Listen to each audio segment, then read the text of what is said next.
President Bashar al-Assad's forces say they've entered the northern Syrian town of Manbij. That follows calls from Kurdish fighters fearing a Turkish offensive. Calls for strike action by the opposition in the Democratic Republic of Congo appear to have had little impact. That's ahead of presidential elections, the first in 7 years. We'll have the latest from our correspondent on the ground in Kinshasa in just a moment.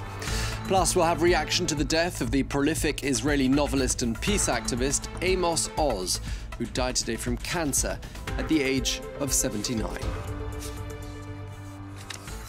Welcome back to the France 24 newsroom in Paris. I'm Tom Burgess-Watson. Thank you very much for joining us. We begin in the northern Syrian town of Manbij, which is close to the Turkish border, where Syrian government forces entered that town a little earlier on today and raised their flag for the first time in years. Well, this after the Kurdish YPG militia called on President Bashar al-Assad to protect them from Turkish attacks. Well, it's a shift in alliances, which comes hot on the heels of last week's announcement by the Trump administration of a US military withdrawal. That's a move which left the Kurdish forces out in the cold and exposed. However, the main Turkey-backed Syrian rebel force says that its convoys, along with Turkish forces, are heading towards Manbij to, and I quote, liberate the town. France 24's Marios Sophos has more. Entering the town of Manbij for the first time in 6 years, the Syrian army is continuing on its course to regain control of the country. Yet, in light of a full US withdrawal, their involvement near the northern border with Turkey has taken on a new significance. A monitor in the region says that hundreds of Syrian troops have been deployed in support of exposed Kurdish forces now under threat from Turkey. Russia hailed the entry of the Syrian army into Manbij as a positive development. The Syrian General Command and Armed Forces announced the entry of Syrian Arab army units into Manbij and the raising of the Syrian Republic flag there. The Kurdish YPG have proven to be the US's most important partner in fighting the Islamic State group in northern Syria. Turkey, however, views them as a terrorist organisation linked to the Kurdish Workers' Party, a separatist group based within its own borders. Ankara has made threats of an offensive on the region to drive out Kurdish fighters and the Islamic State group. Turkish President Tayyip Recep Erdogan remains uncertain about the state of play in Manbij, but reiterated Turkey's commitment to ousting the YPG. We are against Syria being divided. Our entire aim is to make terror organizations leave the area. If terror organizations leave, then there is no work left for us there anyway. Turkish forces have been reinforcing the border with Syria since last weekend. They have previously launched 2 attacks on the YPG and the Islamic State group in northern Syria. Kurdish forces currently control oil-rich northeastern regions that cover around a third of the country. Since 2012, Kurds have established self-rule in parts of the region and have distanced themselves from the Assad regime. The sudden calls for help from Damascus mark a twist in the YPG's already complex set of allegiances in Syria, highlighting the confusion that has ensued since US President Donald Trump announced the withdrawal of his troops last week. Well, for more analysis, we can speak now to Omar Aimadi, who is a senior fellow at the Centre for Syrian Studies at the University of St Andrews. Thank you very much indeed for joining us. This is another victory for President Bashar al-Assad and for Moscow, isn't it?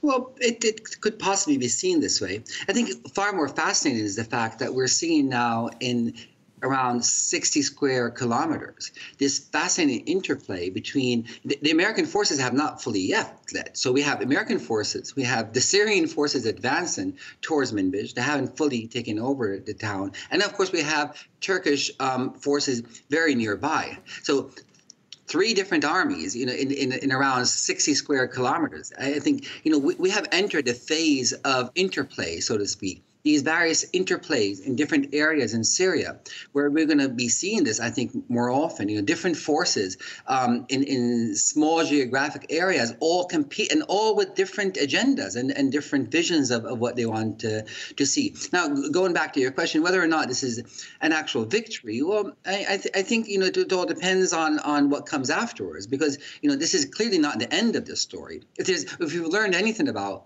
the Syrian crisis over the last 7 years, is that every new chapter gives birth to yet another chapter, and each one has its own complexities with its own weaknesses and strengths.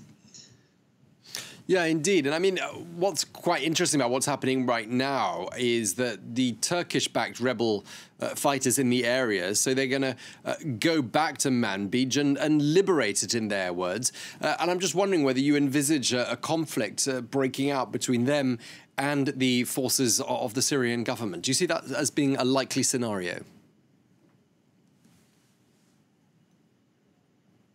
Well, everyone is being very careful. I mean, you got to put aside, the public proclamations. So the Syrian forces are advancing, but very carefully. They clearly do not want to have a confrontation with the Turkish forces, nor with the American forces, for that matter, who, again, have not fully left the area yet. So we have this. And then, of course, we have the Turks, who have some type of understanding with the Americans, possibly with the Russians, on what should transpire, in terms of their presence, what they dominate, etc. So there's that. And of course, then you have the most fragile component at this particular chapter, at least, which is the Kurdish forces, because what do? I mean, they have turned from being protected by a superpower, that is the American forces, and now they have to choose who do they fall under. They saw the Turkish forces, advancing from the north, say, okay, well, the Syrian regime is not their friend, clearly, and will not, they will not enjoy the same type of dominance and control over these areas that they had when once protected by the American forces. But nevertheless, to them, it's the lesser of two evils. So they would choose to align themselves with the Syrian regime in hope that, at the very least, they will be allowed to maintain their military presence in some form. Yeah, I mean, they've been, by some people's standards, rather badly treated in all of this. I'm talking about the Kurds, left out in the cold by their one-time staunch ally, Washington. And they must have been, expecting, we're nearly now, 8 years into this war almost, that somewhere at the end of it, they would be rewarded for their actions, namely helping to fight Islamic militants in both Syria and Iraq. And that seems like a very distant prospect now. Do you think the Kurds feel extremely let down?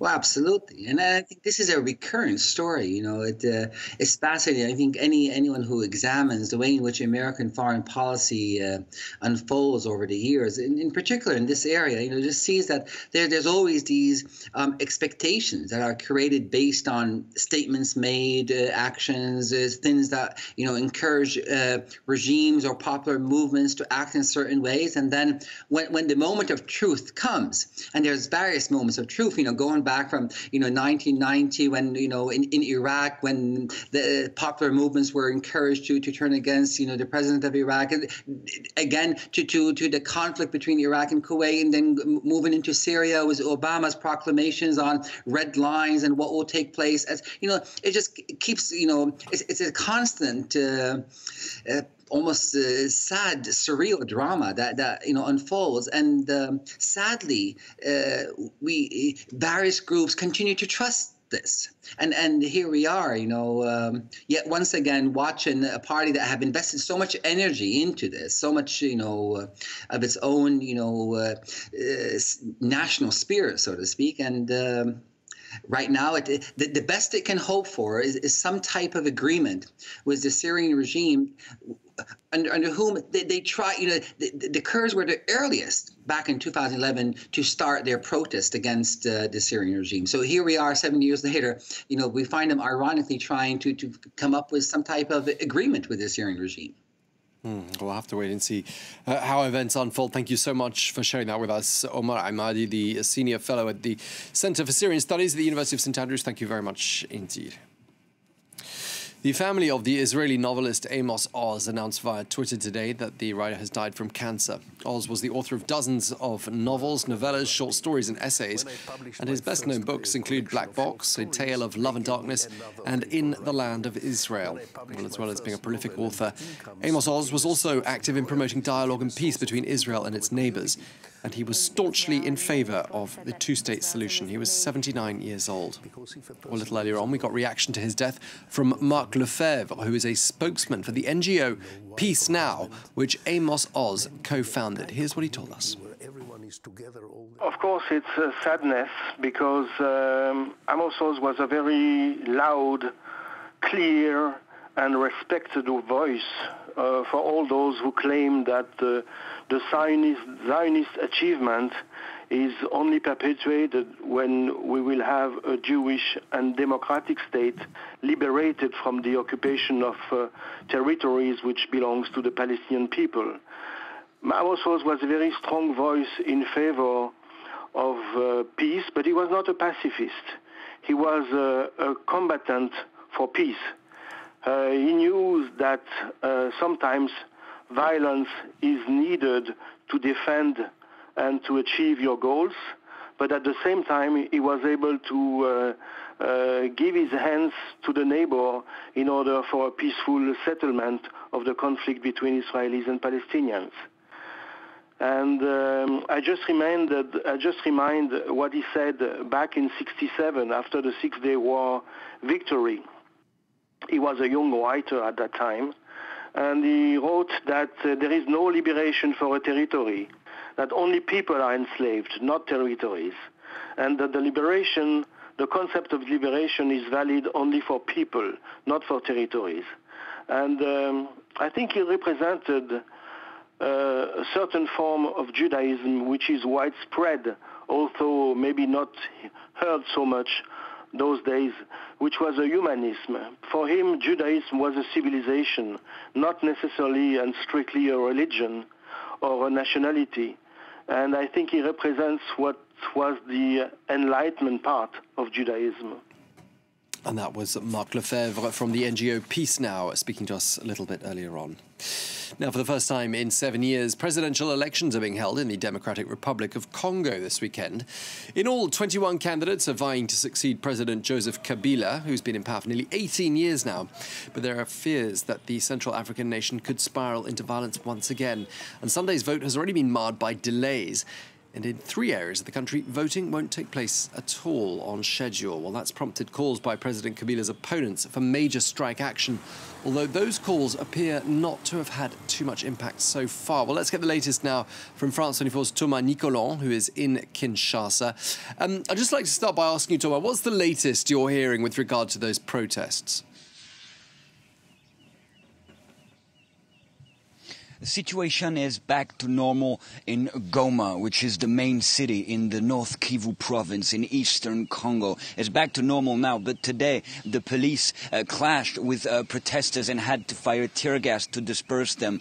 The situation is apparently back to normal in Butembo too. Butembo is one of the 3 cities that are going to be excluded from Sunday's presidential vote. In Butembo, protesters barricaded crossroads and put set tires on fire, and the police had to shoot real bullets, live rounds of ammunition in the air to disperse the protesters. And in Beni, one of the 3 cities that will be excluded from Sunday's vote, there were still witnesses. We're still talking about gunshots only a few minutes ago.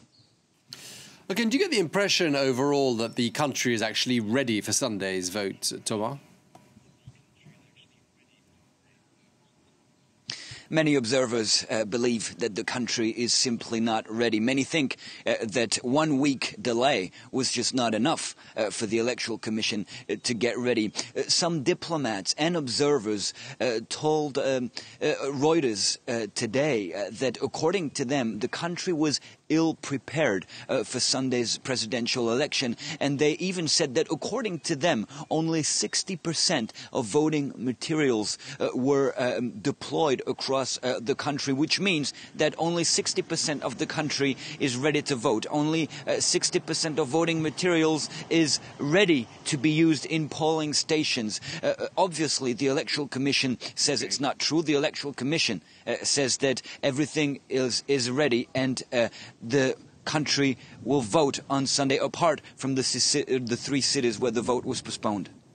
Okay, thank you very much indeed. France 24's Thomas Nicolan in Kinshasa. Thank you so much. Well, that brings us up to date with the world news. Thanks for watching. Stay tuned.